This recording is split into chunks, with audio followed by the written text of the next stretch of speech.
आज देश अपना 77वां स्वतंत्रता दिवस मना रहा है। आज 15 अगस्त है। भारत राष्ट्र की स्वतंत्रता के इस महान पर्व पर आप सबको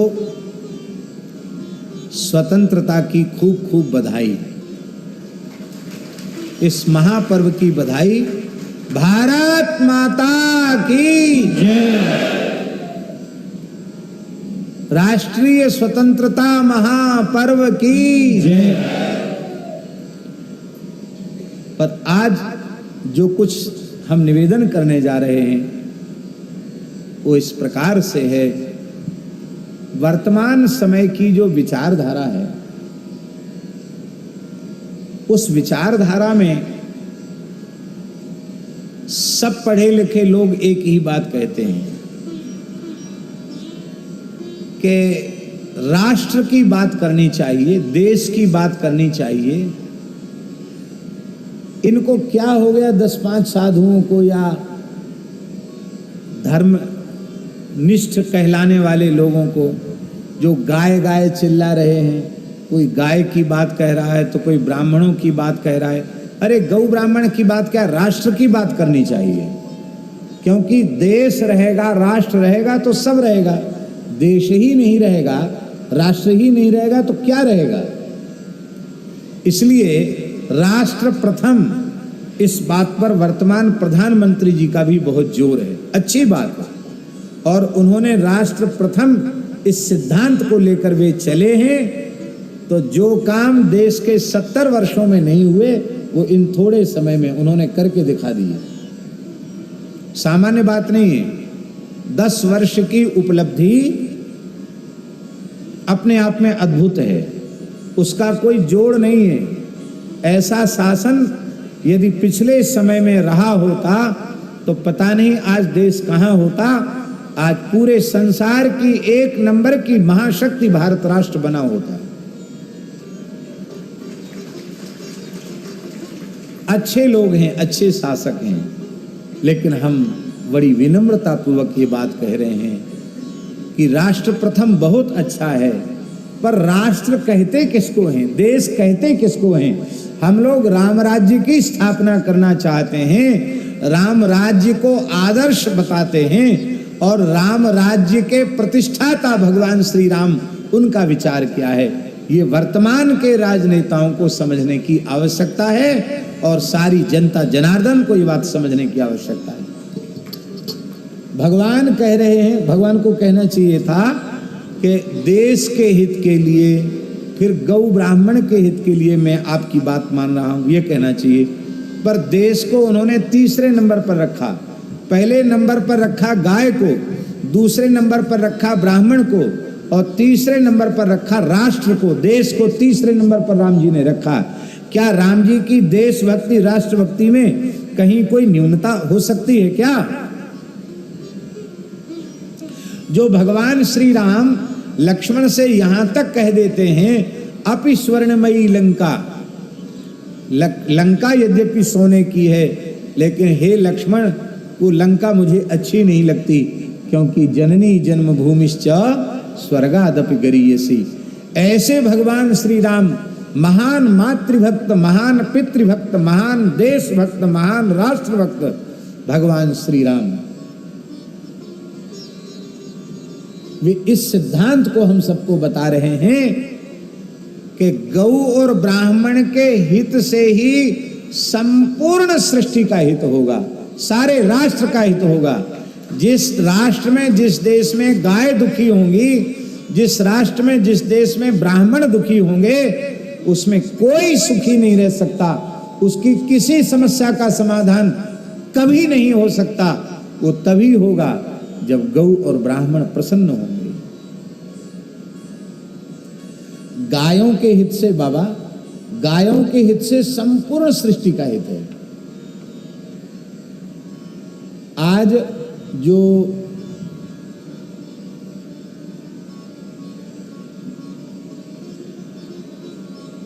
बहुत तेजी से पर्यावरण बदला है, और ऐसा माने मौसम की प्रतिकूलता ऐसी हो गई है, क्या कहते हैं उसको आजकल की भाषा में सज्जन है, क्या कहते हैं? हाँ, प्रकृति परिवर्तन।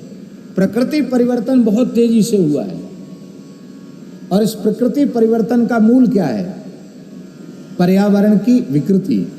ये प्रकृति परिवर्तन का मूल है। ये पर्यावरण सुरक्षित कैसे होगा? विकृत पर्यावरण को परिष्कृत कैसे किया जाएगा, सुरक्षित कैसे किया जाएगा? उसका उपाय है गोवंश का संरक्षण। गाय जहां पृथ्वी, तेज, वायु, आकाश इन पंचभूतों को पवित्र करती है, वहीं गाय मन, बुद्धि और अहंकार जो सूक्ष्म प्रकृति है उसे भी पवित्र करती है। और स्थूल प्रकृति में विकृति मिट जाए और सूक्ष्म प्रकृति की विकृति समाप्त हो जाए तो सारे संसार की समस्या का समाधान हो गया। स्वेदज, अंडज, उद्भिज, जरायुज चारों प्रकार की सृष्टियों का आधार गाय है। इसलिए गाय की रक्षा इस ब्रह्मांड के संपूर्ण प्राणियों की रक्षा है, संपूर्ण प्राणियों के साथ न्याय है। गाय की रक्षा इस धरती के साथ न्याय है, क्योंकि गाय और धरती इनमें भेद नहीं है। धरती माता का जो आधिदैविक स्वरूप है वो गाय का ही है। इसलिए गाय की हत्या धरती की हत्या है, प्रकृति की हत्या है। और गाय की रक्षा धरती की रक्षा है, प्रकृति की रक्षा है, पूरे पर्यावरण की रक्षा है। इसलिए गाय की रक्षा से पूरी सृष्टि की रक्षा जुड़ी हुई है। गाय अपने गव्य पदार्थों से धरती को भी पुष्ट करती है, उर्वरा बनाती है। गोबर गोमूत्र से गाय अपने दूध, दही, घृत से देवताओं को पुष्ट करती है। गाय अपने पंचगव्य पंचामृत से देवताओं को पुष्ट करती है। पितरों को अपने कव्य से तृप्त करती है गाय, देवताओं को हव्य से करती है, तृप्त करती है गाय, और ऋषियों को भी हविष्यान्न दे करके गाय पवित्र करती है। यज्ञ संस्कृति का आधार भी गाय है और प्रजा रक्षण का आधार भी गाय है। तो गाय की रक्षा से संपूर्ण प्राणियों की रक्षा का प्रश्न जुड़ा हुआ है। और ब्राह्मण की रक्षा से संपूर्ण मानव जाति की रक्षा का प्रश्न जुड़ा हुआ है।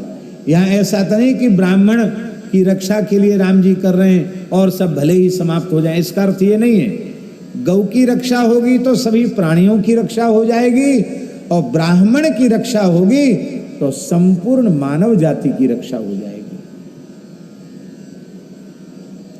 ब्राह्मण की रक्षा से संपूर्ण मानव जाति की रक्षा हो जाती है। ब्राह्मण क्या है? ब्राह्मण मस्तिष्क है, ज्ञान है। ब्राह्मणोस्य मुखम आसीद बाहु राजन्य कृता, क्षत्रिय भुजाएं हैं, वैश्य जंघाएं हैं, चरण शूद्र हैं। ये सब टिका हुआ चरण पर है, इसलिए सबका आधार चतुर्थ वर्ण है, गति भी पैरों से है। इसलिए राष्ट्र की उन्नति, राष्ट्र का विकास, राष्ट्र की सर्वांगीण प्रगति, उस प्रगति के मूल में हमारे चौथे भाई जो जिन्हें हम लोग शूद्र कहते हैं, वे राष्ट्र की प्रगति में, राष्ट्र के विकास में, राष्ट्र के उन्नति में उनकी अत्यंत महत्वपूर्ण भूमिका है। पर एक बात हम आपसे बड़ी विनम्रता से कहना चाहते हैं कि मनुष्य के किसी अंग में विकृति आ जाए तो भी वह विकृत अंग वाला मनुष्य अपना जीवन चला सकता है, और माथा बिगड़ जाए तो आंख सही है, हाथ सही है, पैर सही है, सारे अंग प्रत्यंग सही है, और ये माथा खराब हो गया तो, पगला गया तो छत से कूद पड़े, कुआं में कूद जाए, पागल कुछ भी कर सकता है। और माथा ठीक रहेगा तो सब ठीक होगा। ब्राह्मण कहते किसको हैं? ब्राह्मण उसे कहते हैं जो समाज के प्रत्येक वर्ग की पीड़ा का अनुभव करे, उसे ब्राह्मण कहते हैं। शरीर के किसी अंग में रोग उत्पन्न होता है तो उसकी वेदना यहीं ही होती है, और यहीं से निर्देश मिलता है कि अब चिकित्सक के पास चलो, इलाज कराओ, हैं? आप मस्तिष्क शून्य हैं, विचार शून्य हैं, आप कुछ नहीं करेंगे। समाज के सभी वर्गों की पीड़ा हरण करने वाला जो तत्व है वो ब्राह्मण है। इसलिए ब्राह्मण के लिए वंदन है। ब्राह्मण का उपकार संपूर्ण सृष्टि पर है। भैया जी विचार करने की बात है। वशिष्ठ जी के यजमान चक्रवर्ती सम्राट हैं, सूर्यवंश के उपरोहित हैं, लेकिन उनकी रहनी कैसी है? वे जंगल में रहते हैं, पर्णकुटी में रहते हैं, कंदमूल फल का आहार करते हैं। उनके जीवन में कहीं रजोगुण नहीं है।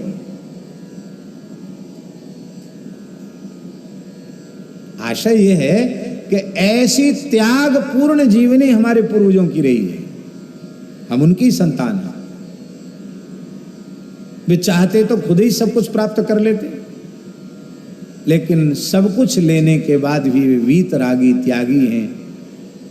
सब कुछ यजमान के कल्याण के लिए दक्षिणा लेते हैं, पर अभावग्रस्त ब्राह्मणों में जो जरूरतमंद हैं उनमें वितरित करके ऋषि जैसे अकिंचन थे उसी अकिंचन भाव में वे सुरक्षित रहते हैं।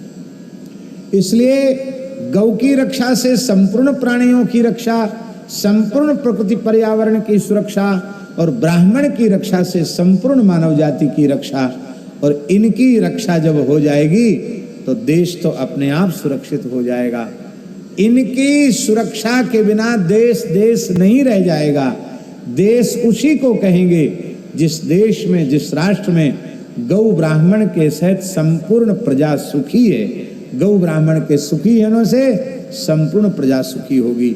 देशस्य च हिताय च तब चैवा प्रमेयस्य वचनं कर्तुमुद्यतः।